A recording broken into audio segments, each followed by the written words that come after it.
라이트 앤 딜라이트 2월 4일 말씀 묵상 시작하겠습니다. 오늘도 우리에게 새 날을 열어주신 주님, 감사와 찬양을 주님께 드립니다. 한결같은 인자와 성실로 우리를 인도하실 것을 믿습니다. 오늘도 우리를 새롭게 하시기를 기도합니다. 주님의 말씀과 십자가의 사랑이 우리의 모든 연약함을 고치고 온전하게 하시기를 기도합니다. 우리가 항상 주님을 기억하도록 성령께서 도우시기를 원합니다. 예수님 이름으로 기도합니다. 아멘.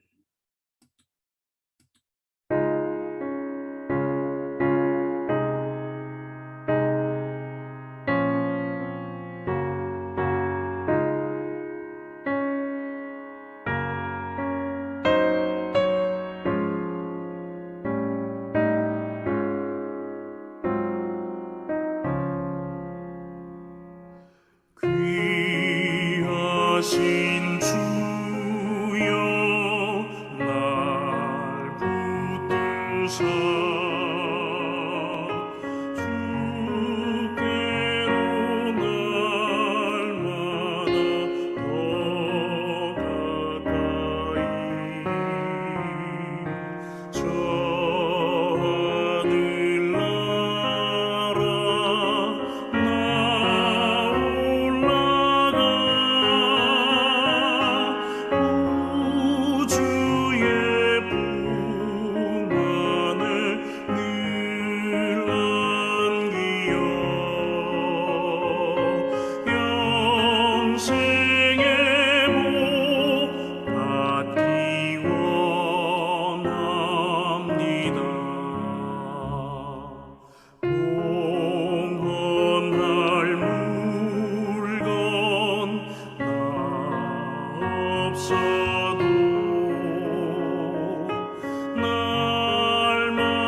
요한복음 10장 22절에서 42절까지의 말씀을 보겠습니다.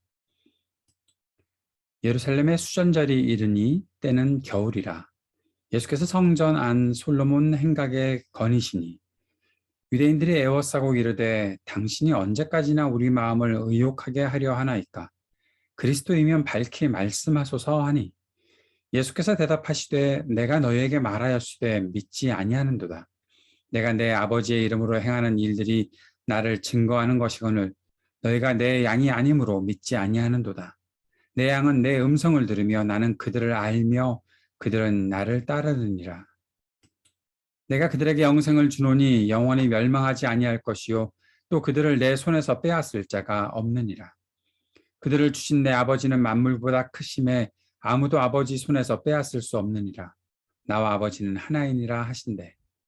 유대인들이 다시 돌을 들어 치려 하거늘 예수께서 대답하시되 내가 아버지로 말미암아 여러 가지 선한 일로 너에게 보였거늘 그 중에 어떤 일로 나를 돌로 치려 하느냐.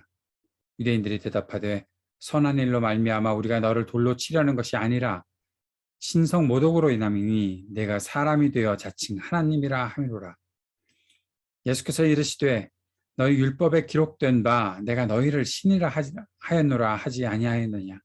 성경은 패하지 못하나니 아버지의 말씀을 받은 사람들을 신이라 하셨거든. 하물며 아버지께서 거룩하게 하사 세상에 보내신 자가 나는 하나님의 아들이라 하는 것으로 너희가 어찌 신성 모독이라 하느냐.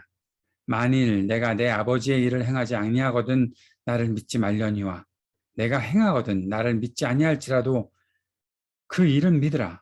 그러면 너희가 아버지께서 내 안에 계시고 내가 아버지 안에 있음을 깨달아 알리라 하시니 그들이 다시 예수를 잡고자 하였으나 그 손에서 벗어나게 나가시니라. 다시 요단강 저편 요한이 처음으로 세례를 베푼 곳에 가사 거기 거하시니 많은 사람이 왔다가 말하되 요한은 아무 표적도 행하지 아니하였으나 요한이 이 사람을 가리켜 말한 것은 다 참이라 하더라. 그리하여 거기서 많은 사람이 예수를 믿으니라. 아멘. 오늘 요한복음 10장 22절부터의 말씀을 보면 먼저 수전절이다라는 절기가 하나 등장합니다. 겨울이라고도 말을 하고 있지요. 수전절이라는 이 특정한 절기는 짧은 역사를 가지고 있다고 볼 수 있습니다. 주전 167년 시리아의 총독 안티오쿠스 에피파네스가 그의 제국 전체에 걸쳐서 획일적인 어떤 예배의 형태를 설립하려고 시도했던 그런 일들이 있었습니다. 그 가운데서 제우스에게 바치는 제단을 건립해서 예루살렘에 있는 성전을 모독했던 것이죠. 그러자 유다 마카비가 영웅적인 투쟁을 하게 됩니다. 시리아에 대한 반란을 일으켰고 결국에는 성공했습니다. 주전 164년 그때 8일간에 걸친 축하 연속에 성전이 재봉헌되는 일이 있었습니다. 그 이후에 이 수전절은 연례적으로 열리는 즐거운 승리의 축제가 되었었죠. 예배의 자유를 회복시켰다. 그것이 굉장히 중요한 의미가 되는 절기가 된 것입니다. 다른 절기들과는 달랐던 것이 하나 있는데 그때는 예루살렘으로 순례여행을 가지 않습니다. 집에서도 경축할 수 있었던 것이죠. 왜 그랬을까? 12월 중 겨울에 있었던 이 절기였기 때문에 그렇지 않았을까 싶습니다. 초막절보다는 약 3개월 후에 있었던 일이죠. 사람들의 마음속에서 그 절기는 3개월이나 초막절 3개월 후에 있었던 일이긴 하지만 초막절과 연결시켜서 사람들에게 생각되고 있었던 그런 절기였습니다. 초막절과 분명히 중복되는 것이 한 가지 있다면 빛을 사용하는 것이었다라는 거죠. 수전절의 경우 그것은 자유의 빛이 회복되는 것을 기념했다라고 볼 수가 있습니다. 이때의 사람들이 예수님께 와서 언제까지나 우리의 마음을 의욕하게 하려 하나이까 그리스도이면 밝히 말씀하소서라고 그렇게 말하고 있는 이 장면이 매우 중요한 장면입니다. 왜 그런 일을 사람들이 했을까요? 그것은 수전절이라는 것이 유다 마카비의 영웅적인 지도력을 상기시킨다는 점 때문에 이러한 질문을 예수님께 했던 것이다 볼 수가 있을 것입니다. 우리가 해방이 되고 우리가 예배를 회복하는 성전의 재봉헌되는 이러한 역사적으로 기념할 수 있는 이 날에 당신이 메시아이면, 당신이 그리스도이면 밝히 말씀하소서. 그러면 뭔가 뚜렷해지지 않겠습니까? 라고 예수님을 향해서 그렇게 말하고 있는 것이죠. 그러한 해방자가 우리들에게 있었는데 당신은 어떠하냐? 당신도 그러한 해방자로서의 메시아가 아니냐? 물어보고 또 이때쯤 당신이 당신을 드러내면 어떻겠느냐? 라고 말하고 있는 것이죠. 그런데 예수님께서 25절에서 대답하시면서 이렇게 말씀하십니다. 내가 너에게 말하였을 때 믿지 아니하는도다. 내가 내 아버지의 이름으로 행하는 일들이 나를 증거하는 것인데 너희들이 나를 믿지 않는다. 왜? 내 양이 아니니까. 앞에 10장 초반부에 내 양들은 그 목자의 음성을 안다라고 말씀하셨잖아요. 그런데 듣지 않는 걸 보니까 내 양이 아니다. 내 양은 내 음성을 듣고 나도 내 양들을 알고 내 양들은 내 음성을 듣고 나를 따라오는데 너희들이 나를 믿지 않는 까닭은 내 양이 아니다라고 말씀하신 것입니다. 그러면서 자기 양들에게 영생을 줄 것이다. 영원히 멸망하지 아니할 것이다. 그 누구의 손에서도 그 영생을 빼앗기지 않을 것이다 라고 말씀하고 있습니다. 그러면서 아주 중요한 말씀을 하시죠. 나와 아버지는 하나이다. 나를 이 땅에 선한 목자로 보내신 내 아버지가 계셨고 그 아버지와 나는 하나다라고 말을 합니다. 이것은 굉장히 예수님 스스로를 위기 상황으로 몰고 가는 말이 될 수밖에 없었던 것이죠. 왜냐하면 그들이 33절에 신성모독으로 너를 돌로 치려고 하는 것이다 라고 말을 하고 있기 때문에 그렇습니다. 예수님께서는 내가 내 아버지로 말미암아 선한 일을 너희들에게 보여줬는데 너희들은 어떻게 나를 돌로 치느냐? 사람들은 네가 하나님이라고 하니까 하나님과 하나라고 하니까 자칭 하나님이라고 하니까 이건 신성모독 아니냐라고 말씀하신 것이죠. 이때 예수님께서 나는 하나님의 아들이라고 하는 것으로 너희가 어찌 신성모독이라고 하느냐? 하나님께서 하신 일들이 나를 통해서 나타나고 있고 그 일들은 너희들이 믿어야 하는데 너희들이 그 일들을 보지 않고 나를 가리켜서 신성모독을 하는 그런 사람이다라고 얘기하고 돌로 치려고 하는 것은 잘못이다라고 말씀하고 계신 것이죠. 사랑하는 여러분, 누가 신성모독을 하고 있습니까? 예수님 스스로가 예수님 자신을 하나님으로 드러내시는 것이 신성모독입니까? 아니면 하나님께서 하신 일들이 드러남에도 불구하고 그 일을 믿지 않고 그 일을 행하시는 예수님을 돌로 치려고 하는 것이 신성모독입니까? 어떻게 예수님께 대해서 신성모독을 한다라는 그런 이야기를 할 수가 있는 것일까요? 무엇이 신성모독일까? 오늘 이 본문을 묵상하면서 그런 생각을 해봅니다. 우리는 과연 하나님의 하나님 되심을 인정하는가? 예수님의 그 말씀을 잘 보십시오. 내가 행하거든 나를 믿지 아니할지라도 그 일은 믿으라. 이 말은 무엇입니까? 지금 하나님께서 하시는 일이 분명히 나타나는데 왜 그것을 믿지 않느냐? 그 일을 믿으면 너희가 내 아버지께서 내 안에 계시고 내가 아버지 안에 있음을 깨달아 알리라. 그 일을 분명히 알면 여러분 우리가 하나님의 일들이 나타난다는 사실을 분명히 알고 그것을 인정하면 그리스도께서 하나님께서 말씀 속에서 어떻게 말씀하시고 어떻게 역사하시는지를 분명히 깨달아 알 수 있을 텐데 우리가 그것을 알지 못하는 이유는 하나님께서 하시는 일을 모를 뿐만 아니라 받아들여야 하지 않고 그것이 내 뜻과 어긋난다고 하여 그것을 무시하는 그런 일들이 있기 때문이 아닐까 싶습니다. 오늘 예수님께 대해서 이렇게 자꾸만 공격하고 예수님을 향해서 그 예수님의 하나님 되심을 믿지 못하는 사람들의 모습을 보면서 우리는 그들과 비슷한 모습이 있는 것은 아닐까 한번 돌아보았으면 좋겠습니다. 예수님께서는 그들에게 잡히지 않으십니다. 아직은 잡히실 때가 아니지요. 예수님께서는 세례요한이 세례를 베풀던 곳에 가서 거하셨습니다. 그때 사람들이 말을 하고 있죠. 요한은 아무 표적도 행하지 아니하였는데 요한이 이 사람을 가리켜 말한 것은 다 참이다.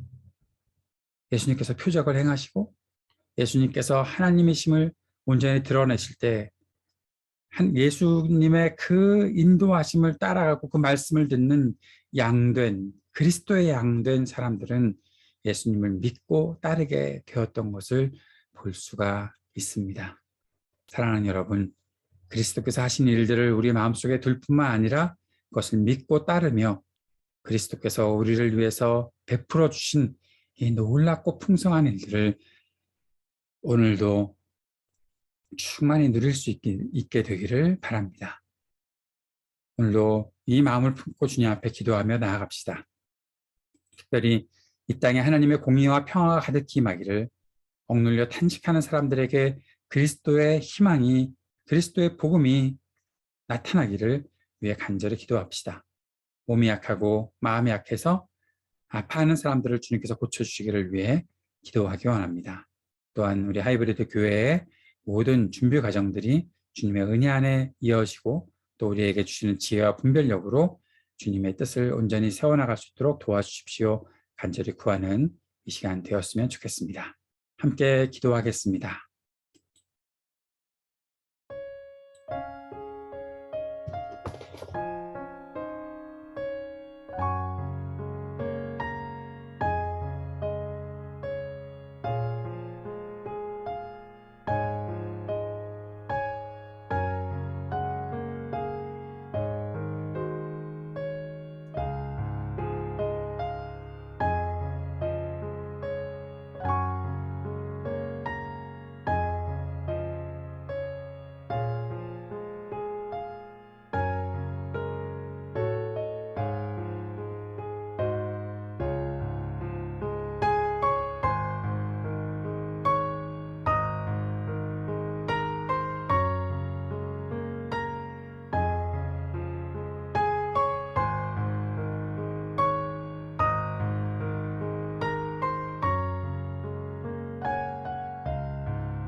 하늘에 계신 우리 아버지여, 이름이 거룩히 여김을 받으시오며 나라가 임하시오며 뜻이 하늘에서 이루어진 것 같이 땅에서도 이루어지이다.